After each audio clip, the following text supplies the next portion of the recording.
Bonsoir à toutes, bonsoir à tous, bienvenue sur 8 Mont-Blanc à la une de ce jeudi 5 juin 2025. Comment rendre davantage attractifs les métiers de la fonction publique en Haute-Savoie? C'est l'un des défis qui était au cœur d'une visite ministérielle ce jeudi. Tous les détails en début d'édition.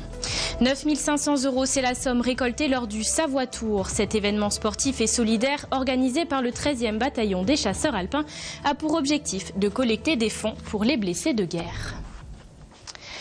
Le ministre de l'Action publique, de la fonction publique et de la simplification, Laurent Marcangeli, était en visite en Haute-Savoie ce jeudi. Dans un territoire frontalier et qui plus est en forte tension touristique, les métiers de la fonction publique peinent à attirer. Le membre du gouvernement est donc allé à la rencontre des élus et agents publics du territoire. Retour en images sur cette matinée.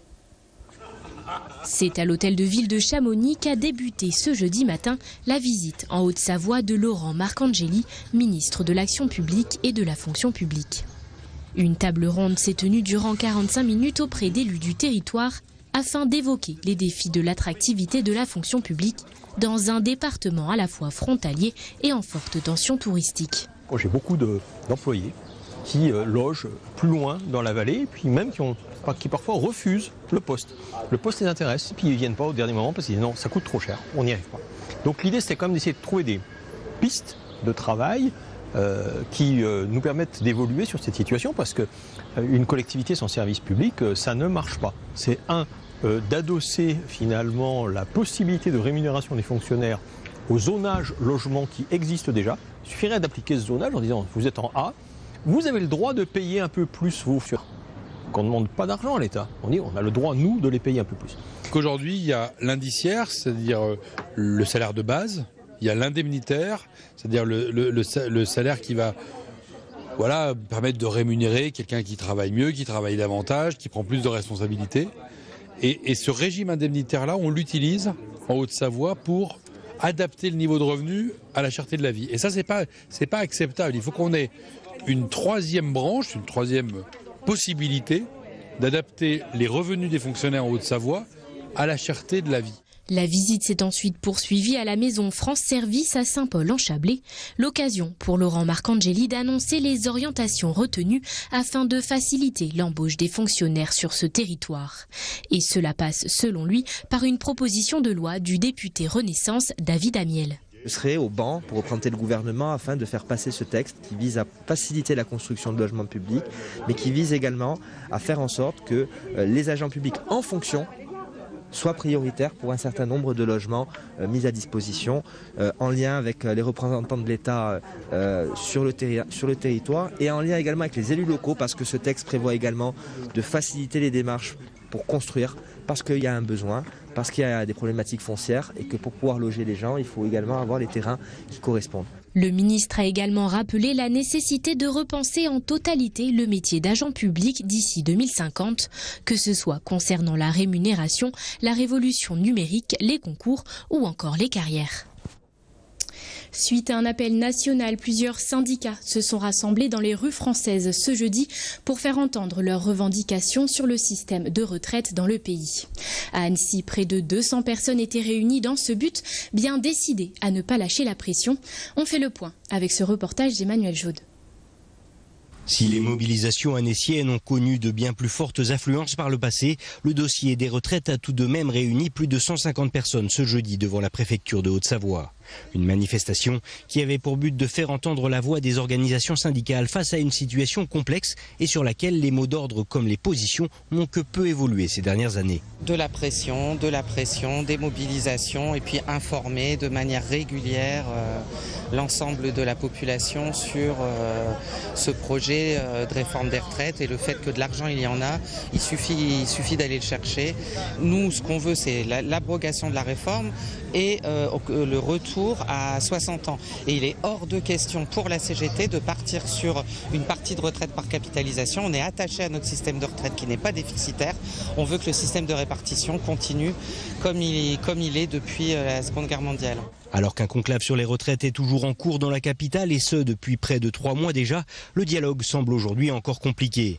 Plusieurs des organismes participant à ces négociations ayant préféré quitter la table plutôt que d'aller à contre-courant vis-à-vis de leurs convictions. Ce qu'il faut voir, c'est que dans notre pays, le système des retraites, il est financé par les cotisations sociales. Et depuis un petit moment maintenant en France, on a choisi de baisser les cotisations sociales pour favoriser les entreprises. Et du coup, c'est pour ça qu'il y a un trou qui s'est creusé. Alors c'est un choix qui a été fait, mais ce trou, il s'explique pas comme ça. Aujourd'hui, on voit qu'en France, les plus riches deviennent de plus en plus riches et les plus pauvres de plus en plus pauvres. Donc à un moment donné, il va falloir se poser des questions pour pas que ça explose en fait. Si le conclave sur les retraites doit lui se terminer le 17 juin prochain, des réunions intersyndicales sont d'ores et déjà prévues afin de préparer les prochaines actions sur le territoire. Ce mercredi, le 13e bataillon des chasseurs alpins lançait sa 3e édition du Savoie Tour. Une occasion pour militaires et civils de parcourir la Savoie à vélo tout en reversant de l'argent à des associations de blessés de guerre. Entraide et bonne humeur étaient au rendez-vous, comme vous allez le voir dans ce reportage de Clarisse Menant. 660 participants ont pris le départ de la 3e édition du Savoie Tour. Organisé par le 13e bataillon des chasseurs alpins, l'événement proposait à militaires et civils de chevaucher leur vélo à travers la Savoie. L'objectif de cet événement, c'est une épreuve intercatégorielle militaire, mais aussi au profit des citoyens, de la population, des familles, de la jeunesse, que l'on soit majeur ou mineur, a comme objectif principal la récolte de dons au profit des blessés des armées. Autre volonté du bataillon, renforcer ses liens avec la jeunesse. Le lycée Sainte-Anne-de-la-Motte-Servolex était présent. Ses élèves en bac pro métier de la sécurité ont participé à la course avec fierté. Je suis en seconde, bac pro métier de la sécurité. Et là, c'est la première fois que je faisais du VTT. Mais vraiment la première fois dans la montagne et tout. Avant, on faisait des petits exercices. Et puis avec les techniques des profs, j'ai bien réussi. C'était trop bien, en vrai. Niveau parcours, chacun a pu trouver son bonheur. Lundi soir, s'était lancé le départ d'un ultra, 700 km en 72 heures.